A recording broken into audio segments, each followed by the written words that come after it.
Hare Krishna. Hare Krishna. Although it's a very bright sunny day, as you can see, we're basking in the Surya Bhagavan's glorious rays, but it's also pretty cold. It's very windy. Okay, it's Canto 9. No, sorry, Canto 4, Chapter 9, Text 12. Om Namo Bhagavate Vasudevaya. Om Namo Bhagavate Vasudevaya. Om Namo Bhagavate Vasudevaya. Text 12. O Lord, who have a lotus navel, if a person hankers to associate with a devotee whose heart always hankers after your lotus feet, seeking always their fragrance, he is never attached to the material body or in a bodily relationship to offspring, friends, home, wealth and wife, which are very, very dear to materialistic persons. Indeed, he does not care for them.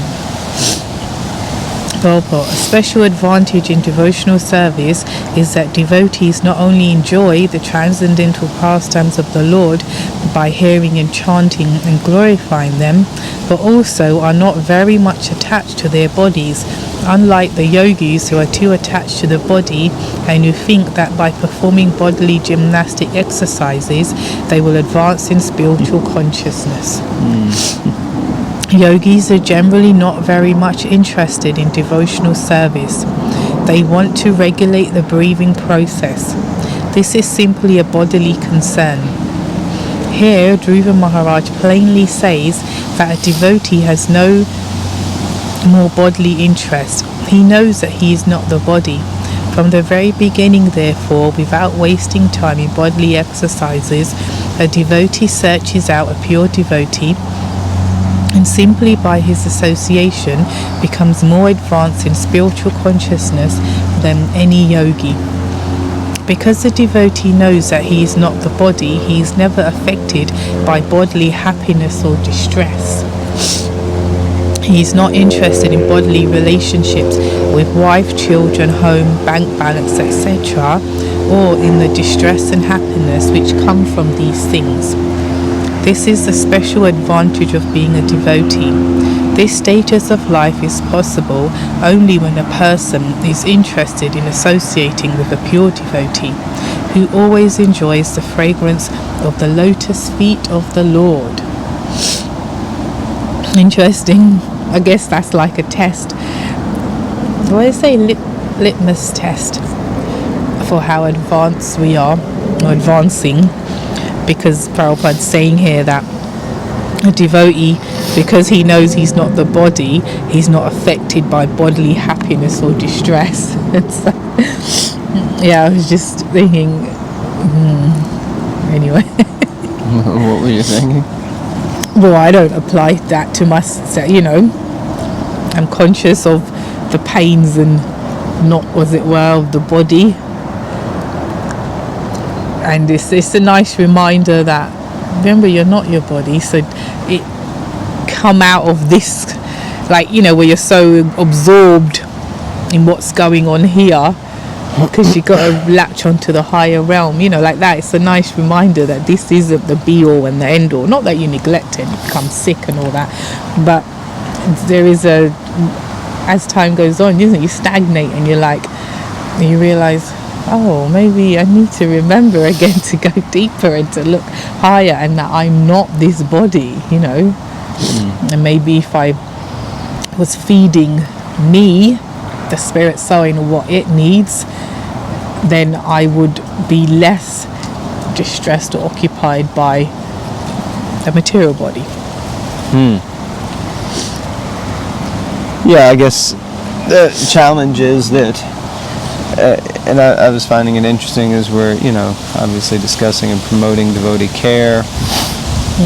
And, that whole initiative means that really care is required in all different areas, which, means also wife, children, home, bank balance, all that stuff.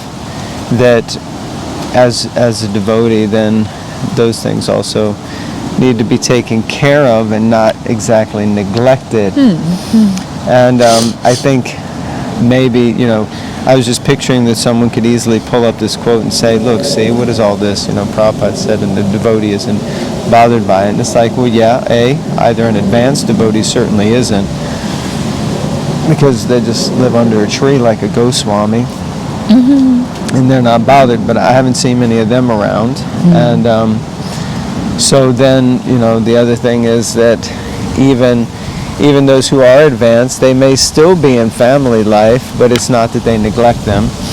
I mean, Bhaktivedanta Thakur was in family life for ages, and I don't think he was neglecting. He was looking after Advaita Acharya, Shivananda Sain from Chaitanya Leela, and like that. So I think that it's kind of, we have to make sure we don't take these things in a context that means let's become neglectful or ignorant of these things. Of course, if one is advanced, then one,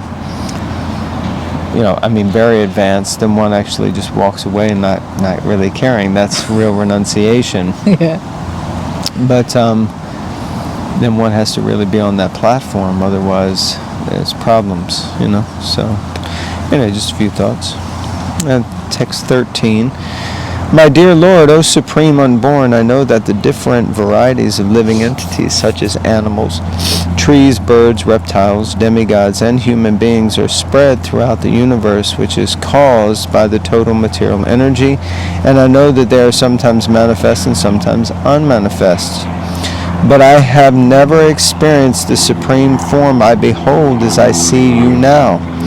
Now all kinds of methods of theorizing have come to an end. So powerful. So if we just put this into context, so what's happening is that the Lord as Vishnu in his Narayan form is standing before Dhruva Maharaj, and Dhruva Maharaj is offering these prayers. I think this is after he was touched on the head by the conch shell.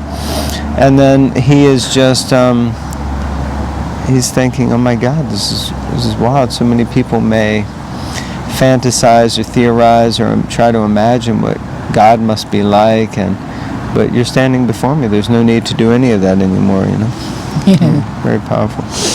In the Bhagavad Gita, the Lord says that he has spread himself throughout the universe, but although everything is resting upon him, he is aloof.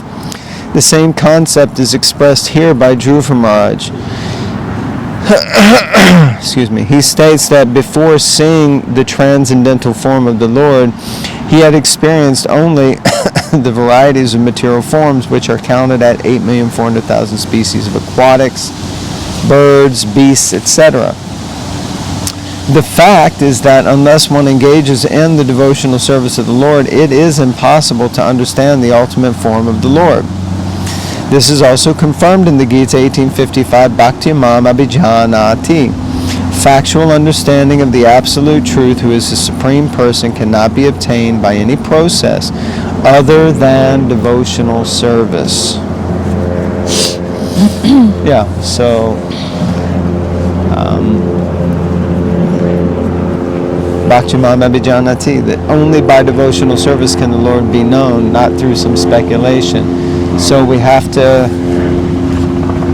do some service in whatever capacity to bring pleasure to the Lord, and then the Lord will naturally reveal himself. Next paragraph, Dhruva Maharaj here compares his previous state of understanding with the perfection of understanding in the presence of the Supreme Lord. The position of a living entity is to render service. Unless he comes to the stage of appreciating the Supreme Personality of Godhead, he engages in the service of the various forms of trees, reptiles, animals, men, demigods, etc. One can experience that one man engages in the service of a dog, another serves plants and creepers, another the demigods, and another humanity or his boss in the office. But no one is engaged in the service of Krishna. Aside from common men, even men who are elevated in terms of spiritual understanding are at the utmost engaged in the service of the Virat Roop, or unable to understand the ultimate form of the Lord. They worship voidism by meditation. Dhruva Maharaj, however, had been blessed by the Supreme Lord. When the Lord touched his conch shell to Dhruva's forehead, real knowledge was revealed from within, and Dhruva could understand the Lord's transcendental form. Dhruva Maharaj here admits that not only was he ignorant, but by years he was only a child. It would not have been possible for an ignorant child to appreciate the supreme form of the Lord had he not been blessed by the Lord, who had touched his conch shell to Dhruva's forehead. There you go. Nice. It's nice because what did I see yesterday? Someone sent something. One pure it's a quote, and they had a very nice picture of Prabhupada. It said, "Just one pure devotee can deliver the whole world, as it were." And in a really nice, majestic picture of Prabhupada. I think that's exactly what he did. You know. So I was thinking, in terms of, it says here that touched by the conch shell of Lord Vishnu, so Dhruva Maharaj gets enlightened. Otherwise, what did he know? You know, this kid, the king's son, whatever.